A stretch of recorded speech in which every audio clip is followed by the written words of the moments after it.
We are walking side by side. I was actually at an event yesterday, and I told the room, I said, you know what, we need to change our language, because when you say that we need to find allies and make men our allies, that sounds like we're at war with somebody, because it implies that, right? So it's like changing the term in a way. No, no, no, we are collaborators and we are partners with each other, and that is when you make America work again and be incredible. But I am just delighted and honored to be here. You know, I hardly ever come to this part of town because my offices are on 32nd and 6th, and I live in the Upper East, so I hardly ever make it below like the 30s. And it's such a great reminder of this country, and to me, still surreal. I don't take it for granted being this, you know, fearless girl from Colombia. And I did come to this country with just a suitcase and a dream. And my entire family is still in Colombia. So this is the land of opportunity. I often tell my fellow American friends that were born here that it's easy to take it for granted. And it's interesting how, despite our own personal journeys, there's so much more that unite us that we even realize. And many times that resilience and the struggle is what makes you even stronger in that process. So I remember crying in my dorm room because I couldn't understand a thing. And eventually, you know, fast forward now, I've been blessed to have, you know, a successful corporate career at Johnson & Johnson for 10 years, and now I'm a business owner. And I have the great pleasure of employing people and growing a business and impacting boardrooms in different corporations. So it's very humbling. So I guess my message, beyond the fact that yes, women are great, I think we know that, preaching to the choir, is to never ever forget where we come from. That's something that I carry with me every day. Also to realize that we ought to be in collaboration and not in competition. The pie is big enough.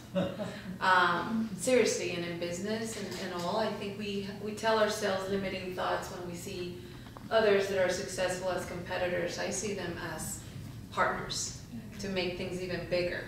And definitely us as women, you know, to also don't lose who we are as women. You know, we were created as such because that gives us a very unique strength. Now research has proven it, that women-led businesses are performing better. Sorry, that's what it says.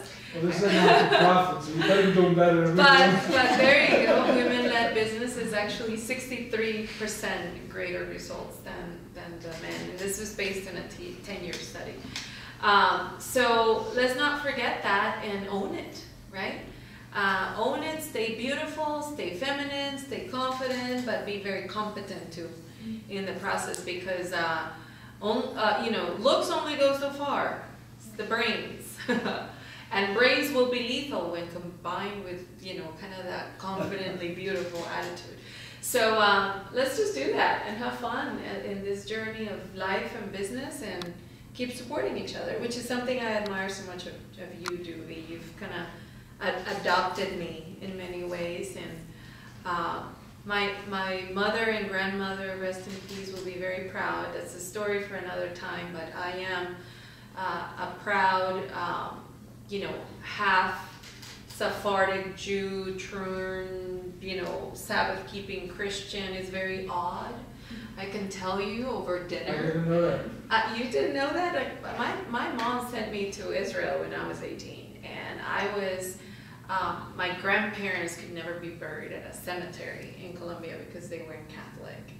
And it was all kinds of funny stories like that. So it's like this duality that I have now that is so special, to kind of like find people that, you know, again, reconnects me to a lot of who I am. And I did do the 23andMe, and it came out. I was like, oh, it's so exciting. Anyway, but there's so much more that unites us than we know, and it's exciting to just share it with new people and keep making it happen. So anyways, thank you so much. You're a great role model. Thank you so much. Thank you for your warm words, inspirational words, and leadership words. Thank you. And the next one, just to address, you know, I don't even know.